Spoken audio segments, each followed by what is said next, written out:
haven't had the chance to come and see Stranger Things: The First Shadow yet, I couldn't recommend it more. We've got everything. We'll make you laugh, we'll make you cry, we'll make you poo yourself because it's so scary.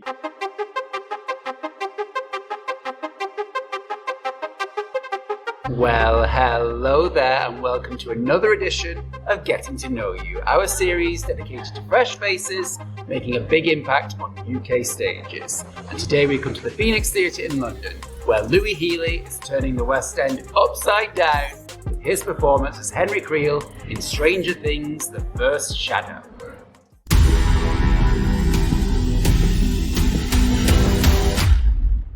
So I grew up in Cheshire, in a place called Wilmslow, about 15 minutes south of Manchester. Lovely place. I was a very outgoing kid. Teachers often described me as having a wild imagination, which my mum would say, in other words, being a compulsive liar. So that was a hobby of mine.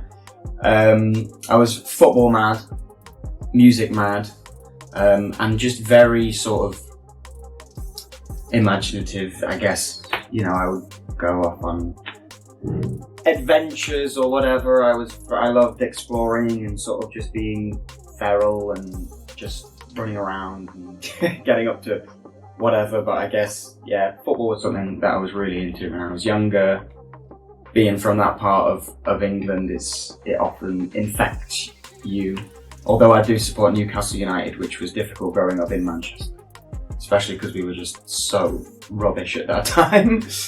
But to be perfectly honest, performing has been my main hobby for as long as I can remember. Both of my parents are both actors. My dad is Tim Healy and my mum is Denise Welch, both very successful actors in their own right.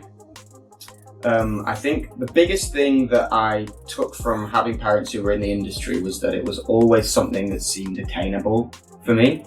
It was always just what my parents did. And as I've gotten older, I've realised how lucky I was to have that, because I think most people who are looking to step into this industry often feel like, you know, they don't know how to get their foot in the door, or it just seems so far away from their life. And I try not to take that for granted. And it was probably when I was about 9 or 10, I started to engage more with performing arts at school, you know, school plays, and then wanting to do more out of school, sort of, you know, Amdram companies and all that fun stuff, lots of musical theatre. And it was when I was about 11 years old, leaving primary school. I remember I played Simba in The Lion King.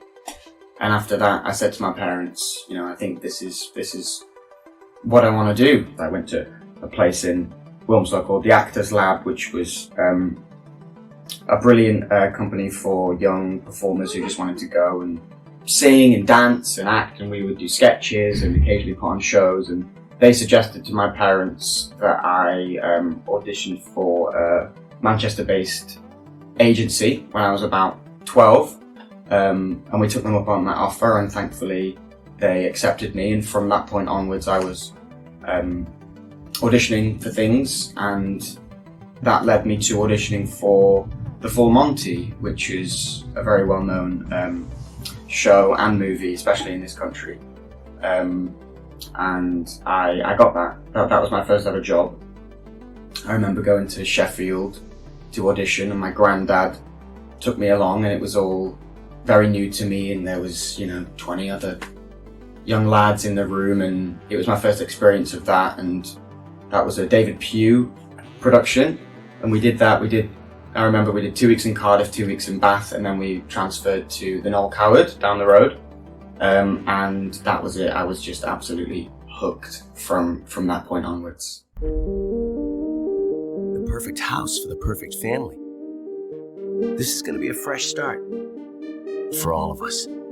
Music was just as big a part of my childhood as performing and acting was.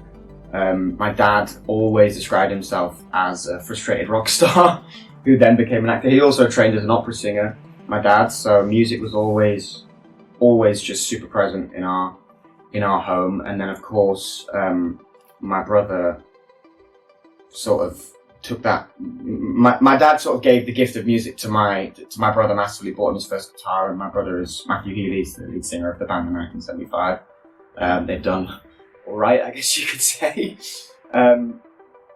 So yeah, music was always a huge part of our lives growing up. My dad was massively into blues and rock music, and my mum had a huge love for sort of soul, and the 70s was her era, whereas the 60s was my dad's, so that massively influenced their taste. And yeah, so I was always around music and musicians, and you know, I can hardly remember a time when my brother didn't have a guitar in his hand. You know, the soundtrack of my childhood, if you will, was always playing in the garden to the muffled sound of what would become the 1975 rehearsing in a garage, which the neighbours loved, as you can imagine. It's not real and normal.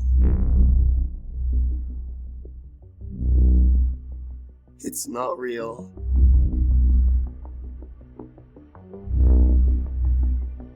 Normal. The first time I watched Stranger Things: The First Shadow was the night before my first audition for Henry, which in hindsight I'm very, very grateful that I did, but at the time all I had was a couple of scenes and a little bit of a character breakdown. But I came to see the show and saw the role, which was at that time played by the phenomenal Louis McCartney. Shout out, Louis, absolute legend. And I watched him and was in absolute awe and just thought, oh well, it'll be a good audition. Good to get in front of those people. But I have to say I wasn't too confident, but I think that gave me the freedom to go into the audition room and just be like, I'm just going to do whatever feels right. Because there was no way in my mind that I was going to get anywhere near this role. The audition process I actually found it really, really fun. I hadn't done theatre since I did the full Monty, which when I was 13 years old, so it was very new to me.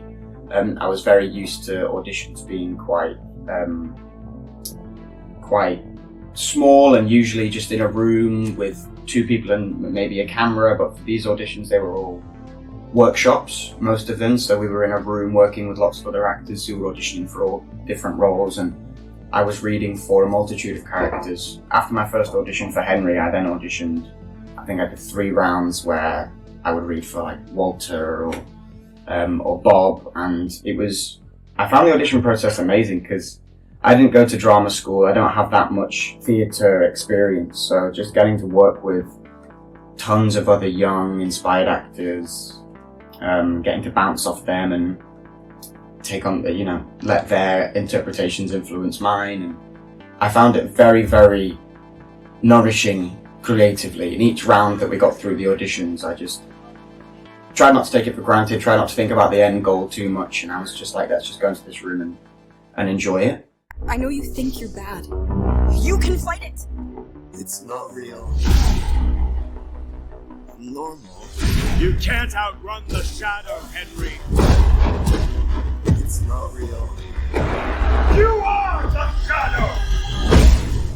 When I got the role, it was over the course of about a week. You get a feeling when you leave a room as an actor sometimes of how you've done, and the thing is, because of the amount of people involved on the creative side with Netflix and SFP,